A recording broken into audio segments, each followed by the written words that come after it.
Naglabas ng pamantayan ng Land Transportation Office o LTO tungkol sa paggamit ng mga Temporary Certificate of Registration ng mga sasakyan.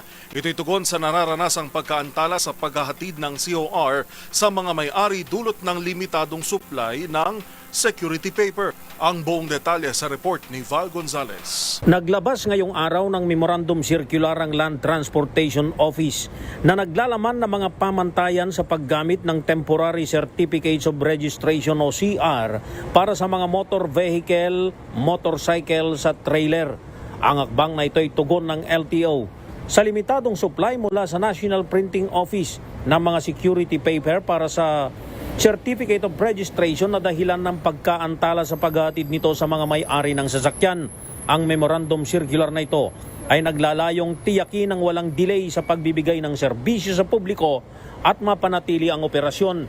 Paalala ng LTO, ang paggamit ng temporary CR ay magsisilbing provisional o pansamantala lamang na dokumento hanggang sa maging available ng mga opisyal na security paper para dito. Lahat ng new registration units, authorized district offices at district extension offices na nagpuproseso ng mga bagong rehistro at miscellaneous na transaksyon ng MV, motorcycle at trailer ay sakop ng inilabas na direktiba. Paliwanag ng LTO, gumagawa na sila ng paraan upang mapabilis ang paglutas sa issue ng supply ng security paper. Dahil dito ay nagpapasalamat ang LTO at humihingi ng pangunawa at kooperasyon ng publiko.